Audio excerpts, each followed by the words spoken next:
dispositif Ouvrez votre club est un des dispositifs de la politique sportive telle qu'elle existe aujourd'hui. C'est un dispositif qui a une ligne budgétaire quand même relativement conséquente puisque c'est 100 000 € et qui, à côté des investissements que nous connaissons sur différentes structures, eh bien, permet aux associations sportives de porter un projet pour les personnes qui sont parfois les plus éloignées possible de la pratique sportive. Alors, ce sont des personnes en inclusion, ce sont des personnes qui ont certains autres handicaps, des personnes qui ont des problèmes d'obésité. Bref, il y a différentes thématiques qui sont proposées dans cette politique sportive pour que des clubs puissent actionner ce dispositif qui est dégressif puisqu'il est sur 3 années consécutives.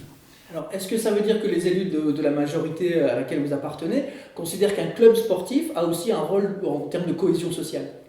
Mais inévitablement. Je pense que c'est l'essence même des associations, fussent-elles sportives aujourd'hui. Je pense que ça participe aussi des services du département de promouvoir ce dispositif. Ça participe aussi aux élus des territoires d'expliquer ce à quoi ça correspond, de façon à ce que personne ne soit mis de côté. Puisque nous avons tendance à penser que quand on va dans un club sportif pour le coup, eh bien nous sommes en pleine santé, mais il ne faut pas oublier qu'à côté de ça, il y a des gens qui en sont parfois éloignés. Donc effectivement, c'est un rôle social et cette ligne budgétaire-là a un rôle social inévitable. Et donc vous avez par exemple 2 exemples de projets qui ont été validés ce matin ? Oui, écoutez, je parlais d'inclusion à l'instant. Je connais un club de basket dans le Calaisis qui fait justement du basket inclusif. Et puis j'ai encore à l'esprit, dans l'Audomarois, un comité de cyclisme qui fait des sorties de vélo pour des jeunes de l'IME. Donc vous voyez, il y a donc plein de possibilités. Et en tout cas, là, pour ce qui vient d'être voté aujourd'hui, c'est 47 projets qui ont été validés pour 105 000 € très précisément. Alors, on le sait, c'est une période particulière, mais est-ce que c'est une période encore plus particulière pour les associations sportives ou associations tout court d'ailleurs ?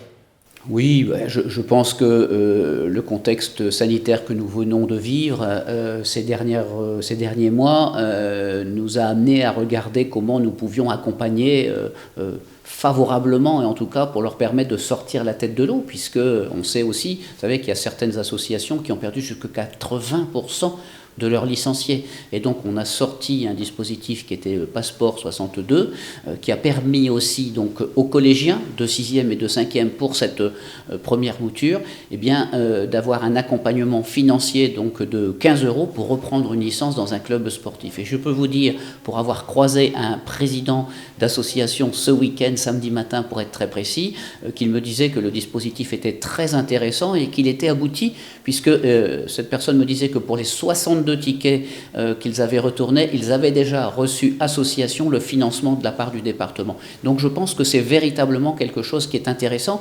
Ça n'est pas une information pour faire plaisir, c'est vraiment une déclinaison pratique, efficace et utile à la société. Alors, un dispositif pour les adhérents, mais ne pensez-vous pas qu'il y a aussi un impact chez les bénévoles associatifs ? Est-ce que vous avez pu percevoir quelque chose ? C'est la crainte. Je pense qu'effectivement, c'est une réelle crainte. Il faudra être attentif aujourd'hui. Il y a certains bénévoles qui ont peut-être avoir du mal à retourner dans le bénévolat aujourd'hui. On sait que l'âge moyen des bénévoles, il n'est pas forcément très jeune, et donc il faudra être attentif à ce principe de réalité.